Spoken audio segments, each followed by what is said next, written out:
नमस्कार विद्यार्थी मित्रांनो, आज आपण इयत्ता 7वी साठी आदर्श राज्यकर्ता इयत्ता 7वी इतिहास हा पाठ बघणार आहोत. स्वराज्य स्थापनेच्या पूर्वी महाराष्ट्रातली स्थिती आपण अनेक वेळा इथून पाठीमागच्या पाठांमध्ये बघितली आहे. आदिलशाही, सिद्दी, पोर्तुगीज, मुघल या सत्तांचं वर्चस्व या महाराष्ट्रावर होतं. या सर्व सत्तांविरुद्ध महाराजांना संघर्ष करून आपल्याला हिंदवी स्वराज्याची स्थापना करावी लागली. अतिशय प्रतिकूल, अतिशय वाईट परिस्थितीला महाराजांना सामोरं जावं लागलं. स्वराज्याची त्यावेळची स्थिती म्हणजे अतिशय कमी सैन्य, पैशाचा तुटवडा, इतक्या मोठमोठ्या बलशाली सत्तांच्या विरुद्ध आपण जिंकू का ना जिंकू असा जनतेच्या मनातील संभ्रम, अत्याधुनिक हत्यारांचा तुटवडा,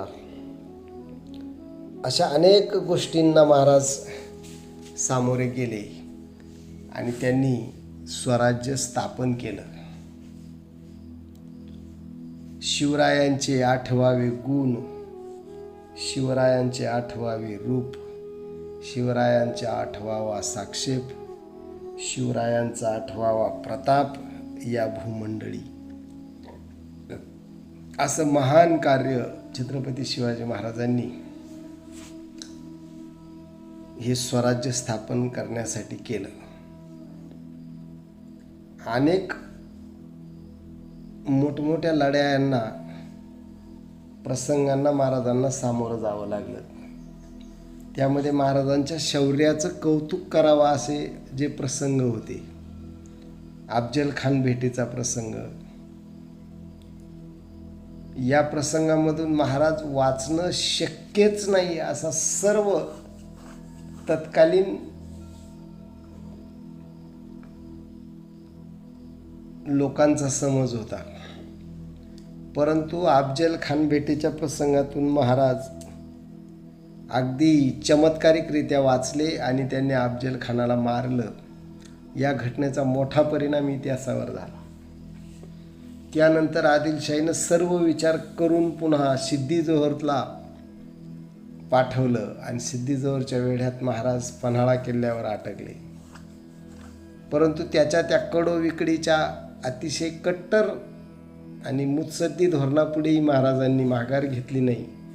त्याच्याही हातावर हातोहात तुरी देऊन महाराजांनी पन्हाळ्यातून आपली सुटका करून घेतली. शाहिस्तेखानावरील छापा हाही एक असाच प्रसंग. दिल्लीला गेल्यावर तर महाराज परत येणारच नाही असं सर्व लोक गृहीत धरून चालले होते. पण बादशाच्या हातावर तुरी देऊन महाराज तिथूनही निसटले आणि त्यांनी ह्या सर्व प्रसंगांवर यशस्वी मात करून स्वराज्याची स्थापना केली. विचार करण्याजोगा प्रसंग आहे मुलांनो. महाराजांनी इतके महान पराक्रम जे केले ते आपल्या बलशाली सैन्याच्या बळावर नाही, तर अतिशय विश्वासू सहकाऱ्यांच्या भरोशावर केले. त्यामध्ये काही नावं प्रसिद्ध आहेत. अफजल खान प्रसंगाच्या वेळी जीवा महाला, पन्हाळगड प्रसंगाच्या वेळी शिवा काशीद बाजीप्रभू देशपांडे, पुरंदर प्रसंगाच्या वेळी मुरारबाजी देशपांडे, दिल्लीहून सुटण्याच्या वेळी मदारी मेहतर, हिरोजी फर्जंद, शाहिस्तेखानाच्या छाप्याच्या वेळी प्रतापराव गुजर, तानाजी मालुसरे, सूर्यराव काकडे, दादाजी नरसप्रभू, चिमणाजी नरसप्रभू, बाबाजी नरसप्रभू, संभाजी कावजी, अशी कितीतरी नावं आपल्याला सांगता येईल. अशा अतिशय विश्वासू आणि जीवाला जीव देणारे प्रसंगी आपल्या सर्वस्वाची महाराजांवरून उधळण करणारे जोडीदार सरदार महाराजांनी निर्माण केले. हे खरं महाराजांचं संघटन चातुर्य. महाराजांनी 3 प्रकारचं कार्य स्वराज्य स्थापनेसाठी केलं. स्वराज्य कसं स्थापन केलं जाऊ शकतं त्याची योजना महाराजांनी बनवली. त्याच्यासाठी आवश्यक असणारी संघटना महाराजांनी उभी केली आणि शत्रूच्या अगदी मर्मावरती घाव घालून शत्रूला दुर्बल करण्याचं काम महाराजांनी केलं आणि आपलं स्वराज्य स्थापन केलं. म्हणून छत्रपती शिवाजी महाराजांचं नाव इतिहासामध्ये अजरामर झालं. महाराजांनी स्वराज्याचं महत्त्व लोकांना पटवलं. स्वराज्य उभारणीच्या कार्यामध्ये एकेरी प्रवास महाराजांनी केला नाही, एकांगी प्रवास महाराजांनी केला नाही. जनतेला त्याच्यात समाविष्ट करून घेतलं आणि जगाच्या इतिहासातली सगळ्यात महत्त्वाची गोष्ट छत्रपती शिवाजी महाराजांनी हिंदवी स्वराज्य हे जनतेला आपलं वाटावं अशा प्रकारची वागणूक जनतेला दिली. जनतेला स्वराज्य आपलं वाटलं. त्या दिवशी हिंदवी स्वराज्याचं उद्दिष्ट गाठलं. कान्होजी जेधे ही एक आसामी महाराजांना या संघटनेच्या कामामध्ये फार उपयोगी पडली. त्यांची महाराजांनी काळजी घेतली. महाराज अगदी बाजी पासलकर, कान्होजी जेधे, फिरंगोजी नरसाळा, शामराज निळखंड, सोनोपंत डबीर, त्र्यंबकजी डबीर, दादोजी कोंडदेव अशा वयोवृद्धांपासून तर धनाजी जाधव, संताजी घोरपडे, महालोजी घोरपडेपर्यंतचे नामवंत तरुण पिढीपर्यंत महाराजांनी सर्वांना एकत्र एका धाग्यात बांधून ठेवलं आणि स्वराज्य रक्षणाच्या कामी उभं केलं. म्हणून तर छत्रपती शिवाजी महाराजांना इतिहासामध्ये श्रीमंत योगी किंवा श्रीमान योगी असं म्हणतात. दुसरं महत्त्वाचा महाराजांचा सद्गुण होता तो म्हणजे रयतेची काळजी. स्वराज्य स्थापनेच्या कार्यात महाराजांचा शत्रूशी संघर्ष चाललेला असताना सुद्धा प्रजा स्वाऱ्यांमुळे त्रस्त व्हायची. अशा वेळी रयतेची जास्तीत जास्त काळजी घेण्याचा महाराज प्रयत्न करत. शाहिस्तेखानाने 2 वर्ष पुण्याच्या लाल महालात मुक्काम ठोकला तेव्हा पुणे प्रांतातील संपूर्ण प्रजा महाराजांनी स्थलांतरित करून कोकण मुलखामध्ये पाठवली.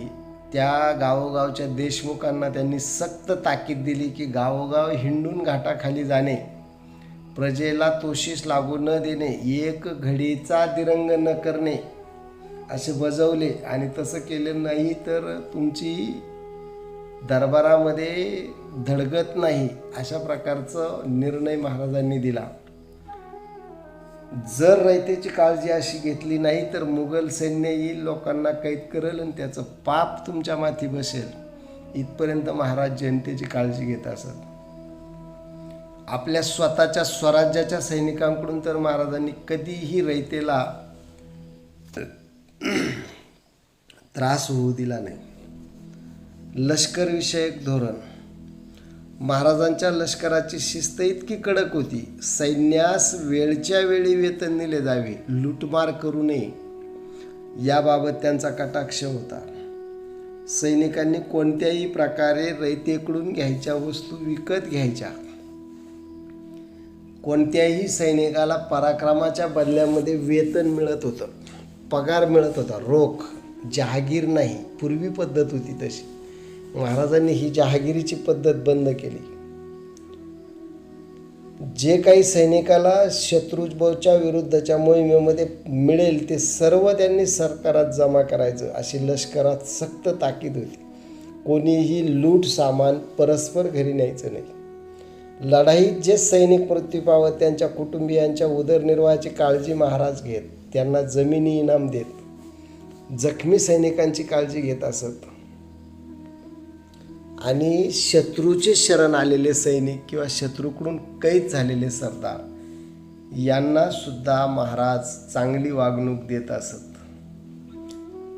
पीक लावणी संचनीच्या काळामध्ये तोंडावर युद्धाला जर तोंड फुटलं तर मग जनतेचे फार हाल होल असत.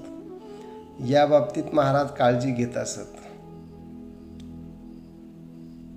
त्यांनी त्यासाठी लष्कर अधिकाऱ्यांना उद्देशून लिहिलेले पत्र आहेत. त्या पत्राच्या आधारावर आपल्याला महाराज जनतेची कशी काळजी घेत याचा विचार करावा लागतो. विलातीस तशवीस देऊ लागाल ऐशाच लोका जाती, कोणी कुंब्याचे दाणे आणील, कोणी भाकर, कोणी गवत, कोणी फाटे, कोणी भाजी, कोणी पाले ऐसे करू लागलेत, तर जी कुणबी घर धरून जीव मात्र घेऊन राहिले आहेत ती जाऊ लागतील, कित्येक उपाशी मरायला लागतील. म्हणजे त्याला ऐशे होईल का मोगल मुलकात आले त्याहून अधिक तुम्ही. आपली स्वराज्य हे लोकांना मोगलशाहीसारखं वाटलं नाही पाहिजे, त्यांचा तळताट आपल्याला लागता कामा नये याची महाराजांनी अतिशय काळजी घेतली. सहिष्णू धोरण. धार्मिकदृष्ट्या महाराजांनी मुस्लिम म्हणून किंवा इतर धर्माचे लोक म्हणून त्यांच्यावर कधी अत्याचार केला नाही. आदिलशाह, मुघल, सिद्धी ह्या सत्ता इस्लामी होत्या, पण त्यांचा संघर्ष करताना महाराजांनी स्वराज्यातील आपल्या प्रजाजनांना कधीही मुसलमान प्रजाजनांना परक मानलं नाही. जालन्याच्या मोहिमेत महाराजांना एक कुराणाची प्रत मिळाली होती. महाराजांनी ती सन्मानाने मौलवीपर्यंत पोहोचवली. अफजल भेटीच्या प्रसंगी सिद्दी हिलाल आणि सिद्दी इब्राहिम हे सरदार शरण आले होते. महाराजांनी त्यांना स्वराज्यात सरदार म्हणून दाखल करून घेतलं आणि आरमाराचा प्रमुख दर्या खा सारंग, दौलत खान, न्यायव्यवस्थेचा प्रमुख काजी हे मुस्लिम महाराजांनी आपल्याही सैन्यामध्ये राज्यामध्ये वेगवेगळ्या पदावर नेमलेले आपल्याला दिसून येतात. कोणत्याही मोहिमेवर गेलं तर छत्रपती शिवाजी महाराजांचा सैनिकांसाठी असा सक्त नियम होता की कोणत्याही मशिदीला धक्का लावू नये, मुस्लिम स्त्रीची विनयभंग करण्यात येऊ नये, कुराणाची प्रत हाती पडल्यास ती पूज्यभाव दाखवून मुसलमान व्यक्तीच्या हाती पोचती करावी. स्वातंत्र्याची प्रेरणा. शिवाजी महाराजांचा स्वराज्य स्थापनेच्या प्रयत्नांना एक वेगळं मूल्य आहे. हे मूल्य महत्त्वाचं आहे. कोणत्याही सत्तेचे वर्चस्व न मानता आपले स्वतंत्र व सार्वभौम अस्तित्व ठेवणे हा हेतू त्यामागे. मी राजा व्हावा आणि जनतेनं गुलाम व्हावा अशा प्रकारची भावना महाराजांची त्याच्यामध्ये नाही. केवळ आणि केवळ जनतेच्या हितासाठी महाराजांनी मुघलांशी संघर्ष केला, या सर्व मुस्लिम सत्ताशी संघर्ष केला. मुघलांच्या सेवेत असलेला छत्रसाल नावाचा राजा जेव्हा महाराजांना भेटला तेव्हा त्यांनी आपलं स्वतंत्र राज्य स्थापन करण्याची त्याला प्रेरणा दिली. त्याला आपल्याकडे सरदार म्हणून ठेवण्यापेक्षा आणि स्वातंत्र्याच्या भावनेचा विस्तार जनतेमध्ये रुजवण्याचा प्रयत्न केला. महाराजांच्या कार्याची थोरवी. महाराजांनी मुघलांशी शत्रूशी संघर्ष करत असताना स्वराज्याची स्थापना केली. हेच तर त्यांचं युग प्रवर्तक कार्य आहे का ज्या वेळेला अशा प्रकारची कृती करण्याची हिंमत धरणारा या संपूर्ण हिंदुस्थानामध्ये कोणीही नव्हता. महाराज अत्यंत बुद्धिमान होते. त्यांनी अनेक विद्या आत्मसात केल्या होत्या. महाराजांना बऱ्याचशाच भाषा आणि लिपी पण अवगत होत्या. स्वराज्य स्थापनेबरोबर आई वडिलांनी केलेले नैतिकतेचे संस्कार त्यांच्या मनात खोलवर रुजलेले होते. पण महाराज भोळे बुद्धिवान नव्हते. महाराज चारित्र्यशाली, सामर्थ्यशाली, शीलवान, पराक्रमी आणि अतिशय मुत्सद्दी असे बुद्धिवान होते. त्यांच्याकडे नेतृत्व, व्यवस्थापन, द्रष्टेपण, राजकीय मुत्सद्देगिरी, मुलकी आणि लष्करी प्रशासनाचे प्रभावी धोरण, सत्य आणि न्यायावरील अतूट निष्ठा, योजना करण्याचं सामर्थ्य, योजना पार पाडण्याचं सामर्थ्य, भविष्यातील दूरदृष्टी, संकटांनी खचून न जाता निर्धाराने आणि सदैव जागृत राहण्याचे सावधपण महाराजांच्या अंगी होतं. सर्वात विशेष प्रसिद्धी महाराजांची होती ती स्त्रियांच्या बाबतीत जर कोणी अनुचित वर्तन केले तर त्यास मात्र अतिशय कठोर शिक्षा होत असे. त्यावेळी तो शिक्षा गुन्हा करणारा शेतकरी, सामान्य सैनिक, कारागीर, व्यापारी, कोणी पाटील, कोणी सरदार, कोणी नातेवाईक, कोणी असो, त्या बाबतीत मात्र धर्मविषयक किंवा आप्तस्वकीयांविषयक प्रेम महाराजांनी बाळगलं नाही. रांझ्याच्या पाटलाचे हातपाय महाराजांनी बलात्कारासाठी तोडले होते. परधर्मात गेलेल्या व्यक्तींना स्वधर्मात परत घेण्याचा न भूतो न भविष्यती निर्णय महाराजांनी घेतला. त्या प्रसंगी त्यांनी बजाजी नाईक निंबाळकर आणि सेनापती नेताजी पालकर ही मुसलमान झालेल्या व्यक्ती परत हिंदू करून घेतल्या. समुद्राच्या आणि आरमाराच्या बाबतीत महाराजांचं धोरण अतिशय प्रगल्भ होतं. ज्याचं आरमार त्याचा समुद्र, या तत्वाशी महाराज निष्ठ होते आणि म्हणून महाराजांनी जलदुर्ग बांधले. सिंधुदुर्ग, विजयदुर्ग, खांदेरी उंदेरीचे किल्ले महाराजांनी बांधले. हिंदवी स्वराज्याला चिरंतन स्थान प्राप्त व्हावं म्हणून महाराजांनी स्वतःला राज्याभिषेक करून धार्मिकदृष्ट्या त्याच्यात भेद निर्माण होऊ नये म्हणून दुसरा तांत्रिक अभिषेक अशा दोन्ही प्रकारचा अभिषेक करून महाराजांनी स्वराज्य हे कोणा एकाचं नसून ते हिंदू जनतेचं आहे हे सिद्ध करून दिलं. संकटाच्या वेळी महाराज सहकाऱ्यांना पुढे पाठवण्याऐवजी बहुतेक संकट स्वतः अंगावर घेत असत आणि त्यामुळं त्यांचे सहकारी त्यांच्यासाठी प्राण अर्पण करायला कधीही मागे पुढे पाहत नसत. महाराज पाठीमागे राहून मित्रांना, सहकाऱ्यांना संकटाच्या तोंडी बळी दिला असं कधीही घडलं नाही. महाराज अगदी खात्रीपूर्वक सांगतात, शत्रूला मी अनेक वेळा फसवला असेल, धोका दिला असेल, पण मित्राला फसवल्याचं एखादं तरी उदाहरण मला सांगा.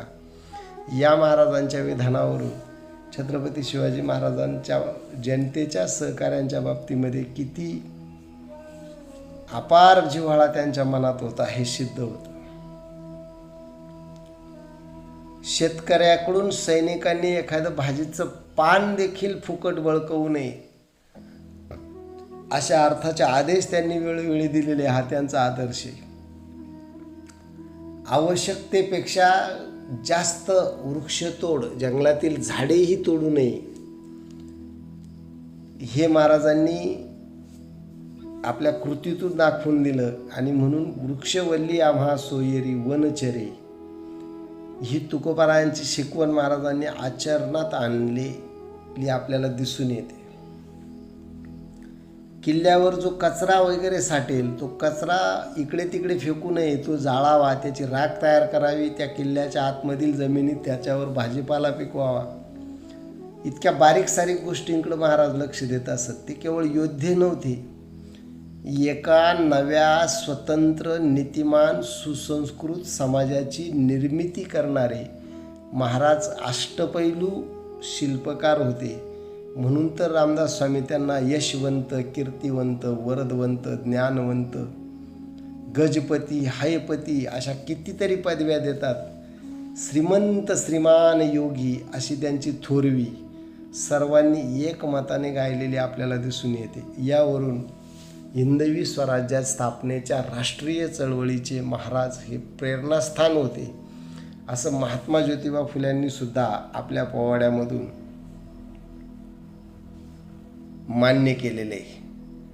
शिवाचा गजर जयनामाचा झेंडा रोविला, क्षेत्र्याचा मेळा मावळ्यांचा शिकार खेळला, माते पायी ठेवी डोही गर्व नाही काडीचा, आशीर्वाद घेई आईचा, आला वला घेई आवडता होतो जिजीचा, पवाडा गातो शिवाजीचा, कुळवाडी भूषण पवाडा गातो भोसल्याचा, छत्रपती शिवाजीचा. असा पोवाडा महात्मा फुल्यांनी छत्रपती शिवाजी महाराजांची थोरवी गाणार आलेला आहे. लोकमान्य टिळकांनी शिवजयंती उत्सवाला राष्ट्रीय स्वरूप दिलं, त्याचंही कारण छत्रपती शिवाजी महाराजांची महतीच आहे. लाला लजपतराय यांनी लिहिलेलं शिवचरित्राची महती सांगणारं पुस्तक प्रसिद्ध आहे. तमिळ काव्याचे पितामह सुब्रमण्यम भारती यांनी शिवाजी महाराज या आपल्या सहकाऱ्यांना उद्देशून बोलत आहेत. अशा प्रसंगाने एक पुस्तक लिहिलं. विश्वकवी रवींद्रनाथ टागोर यांनी महाराजांवर एक मोठी कविता लिहिली. तिचं नाव आहे जैतू शिवाजी. महाराजांच्या राज्य साधनेच्या प्रयत्नांकडे ते थोर ध्येय साधनेचे प्रयत्न म्हणून पाहतात. सर जदुनाथ सरकार हे एक मोठे इतिहासकार आहे. शिवाजी अँड हिज टाइम्स या ग्रंथात त्यांनी शिवाजी महाराजांचा गौरव केलेला आहे. तर पंडित जवाहरलाल नेहरू यांनी महाराजांबद्दल असे म्हटले आहे की महाराज हे केवळ महाराष्ट्राचे नव्हते, तर ते साऱ्या राष्ट्राचे होते, आपल्या सर्वांचे होते. सर्वांच्या हिताची, सर्वांची सुखाची काळजी महाराजांनी केली होती. त्यांच्या आपल्या देशावर फार प्रेम होते आणि मानवी सद्गुणांचे ते साक्षात प्रतीक होते. त्यांच्या इतका सद्गुणी राजा हिंदुस्थानच्या इतिहासामध्ये दुसरा झालेला नाही, असं पंडित नेहरूंच्या भाषणातून त्यांनी महाराजांचा गौरव केलेला आढळतो. यावरून विद्यार्थी मित्रांनो, तुमच्या लक्षात आलं असेल, शिवाजी महाराज ही स्वराज्य कार्याची आणि त्याचे सुराज्यात रूपांतर करणारी एक प्रेरणा होती. पुढील पिढ्यांनाही आदर्श देणारा तो आदर्श राज्यकर्ता होता. आणि म्हणून छत्रपती शिवाजी महाराज एक थोर राष्ट्रपुरुष होते, एक थोर आदर्श असे राज्यकर्ते होते. याबाबत आता वाद राहिला नाही. पाठ सुरुवातीपासून शेवटपर्यंत एक दोनदा मनपूर्वक वाचा. त्यानंतर पाठाखालील प्रश्नांची उत्तरे पाठामध्ये शोधून आपल्या भाषेमध्ये लिहा. धन्यवाद.